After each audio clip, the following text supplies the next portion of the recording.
السلام علیکم ورحمۃ اللہ وبرکاتہ۔ مترادفات القرآن میں خوش آمدید۔ آج جس لفظ کے بارے میں جانیں گے وہ ہے نعمتن، اور اس کا مادہ ہے نون عین میم۔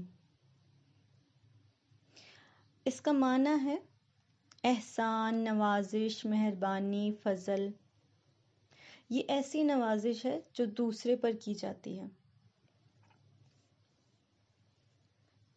نعمتن اس میں جنس ہے اور اس لفظ کا اطلاق ہر طرح کی نعمت پر ہوتا ہے، چھوٹی، بڑی، تھوڑی، زیادہ، ہر ایک پر ایک جیسا ہوتا ہے۔ اور اب اس کے بارے میں اللہ سبحانہ و تعالیٰ جو قرآن پاک میں فرماتے ہیں اسے دیکھ لیتے ہیں ایک ایگزامپل کے طور پہ۔ یستبشرون بنعمت من اللہ وفضل، وہ خوش ہوتے ہیں اللہ کی نعمت اور فضل سے۔ اب بات کرتے ہیں اس کے مترادفات کی۔ اس کا سب سے قریبی مترادف ہے نعمتن، یعنی کہ نون کی زبر کے ساتھ۔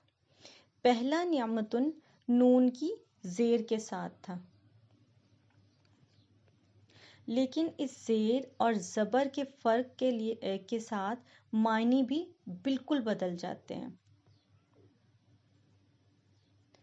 نعمتن کے معنی ہیں ہر وہ چیز جو معیشت میں اصلاح اور آسودگی کا باعث ہو، یعنی عیش و عشرت کا سامان اور اس کے سارے لوازمات جو ہوتے ہیں۔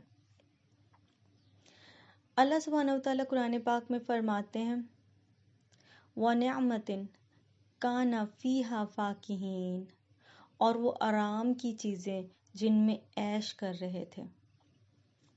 آگے چلتے ہیں۔ ایک اور لفظ جو ان سے ملتا جلتا ہے لیکن اس کا ذکر مولانا عبد الرحمن کیلانی نے اپنی کتاب مترادفات القرآن میں نہیں کیا، لیکن چونکہ میں نے اس کو قرآن پاک میں دیکھا اور مطلب اس طرح دیکھا کہ اوپر ایک آیت میں نعمتن تھا، یعنی گول تا والا نعمت، اور نیچے دوسری آیت میں یہ والا نعمت تھا، نعمت لمبی تا کے ساتھ۔ تو میں جاننا چاہتی تھی کہ ان دونوں میں فرق کیا ہے، لیکن ڈھونڈنے پر مجھے کچھ زیادہ چیزیں ملی نہیں ہیں، اور اگر آپ کو ملے تو کائنڈلی میرے ساتھ بھی شیئر کیجیے گا، لیکن جو مجھے ملا ہے وہ آپ کے ساتھ ضرور شیئر کرنا چاہوں گی۔ نعمتن نون کی زیر اور تائے مبسوطہ یعنی کہ لمبی تا کے ساتھ آتا ہے۔ اس کا مطلب کچھ اس طرح سے کیا جاتا ہے کہ ایسی نعمت جو ملی لیکن اس کے لیے شکر نہیں کیا گیا۔ اور اس کے بارے میں اللہ تعالیٰ جو قرآن پاک میں فرماتے ہیں اس آیت کو بھی ایک دفعہ دیکھ لیتے ہیں۔ بیسیکلی تو یہ کافی آیات میں آئے ہیں، لیکن میں نے ایک ایسی آیت چوز کی جس سے اس کا یہ مطلب جو ہے وہ ذرا واضح ہو کے سامنے آتا ہے۔ یعرفون نعمت اللہ ثم ینکرونها واکثرهم الفاسقون، یہ اللہ کی نعمتیں جانتے پہچانتے ہوئے بھی ان کے منکر ہو رہے ہیں، بلکہ ان میں سے اکثر ناشکرے ہیں۔ یہ تو تھے نعمت کے سب سے قریبی مترادفات، یعنی جن کا روٹ ورڈز بھی جن کے سیم ہیں۔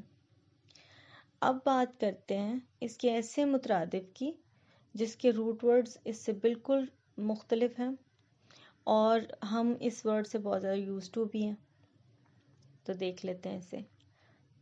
آلائی، اس کے روٹ ورڈز ہیں الف لام یہ۔ یہ لفظ قرآن پاک میں دو طرح سے استعمال ہوتا ہے۔ پہلے جس مطلب سے استعمال ہوتا ہے اس کو دیکھ لیتے ہیں۔ کمی کرنا، کسر اٹھا رکھنا، کوتاہی کرنا۔ اور اس کو بھی ایک آیت کے ذریعے مزید سمجھ لیتے ہیں۔ لا یألونکم خبالا، تمہاری تباہی میں کوئی کسر اٹھا نہیں رکھتے۔ یہ تو تھا اس کا پہلا مطلب۔ اب دوسرا مطلب جس کے ساتھ یہ قرآن پاک میں بہت استعمال ہوا ہے وہ دیکھ لیتے ہیں، وہ ہے ضروریاتی زندگی کی بنیادی لوازمات۔ اس سے اب کیا مراد ہے؟ اس سے مراد ہے وہ نعمتیں جو انسان کی ضروریات سے ریلیٹڈ ہے، اور وہ پے در پے آتی رہتی ہیں، اور یہ زندگی گزارنے کے لیے بہت ضروری ہوتی ہیں، اور ان کے ہوتے ہوئے انسان کوئی کمی محسوس نہیں کرتا بیسیکلی۔ اب اس کے بارے میں بھی آیات دیکھ لیتے ہیں، اور اوبویسلی ہم سورہ رحمان سے بہتر کہاں سے اس کی ایگزامپلس لے سکتے ہیں، تو وہیں سے میں نے بھی لی ہیں۔ وَالْأَرْضَ وَضَعَهَا لِلْأَنَامِ فِيهَا فَاكِهَةٌ ذَاتُ الْأَكْمَامِ فِيهَا فَاكِهَةٌ وَالنَّخْلُ ذَاتُ الْأَكْمَامِ وَالْحَبُّ ذُو الْعَصْفِ وَالرَّيْحَانُ فَبِأَيِّ آلَاءِ رَبِّكُمَا تُكَذِّبَانِ۔ اور اسی نے مخلوق کے لیے زمین بچھا دی جس میں میوے ہیں اور خوشے والے کھجور کے درخت ہیں، اور بھس والا اناج ہے اور خوشبودار پھول ہیں۔ بس اے انسانوں اور جنوں، تم اپنے پروردگار کی کس کس نعمت کو جھٹلاؤ گے؟ بے شک ہم اپنے رب کی نعمتوں کا بالکل شکر ادا نہیں کر سکتے جو اس نے ہم پہ کی ہیں۔ اللہ تعالیٰ ہم سب کو آسانیاں آسانیاں پھیلانے والا اور شکر کرنے والا بنائے، آمین۔ امید ہے یہ لفظ جو آج ہم نے سیکھا ہے، نعمت اور اس کے مترادفات جن کے بارے میں ہم نے جانا ہے، آپ کی قرآن پاک کی جرنی کا حصہ بنیں گے اور اس کو آسان بنانے میں مددگار ثابت ہوں گے۔ اب تک کے لیے اتنا ہی، انشاءاللہ اگلی دفعہ کسی اور لفظ کے ساتھ حاضر ہوں گے۔ السلام علیکم ورحمۃ اللہ وبرکاتہ۔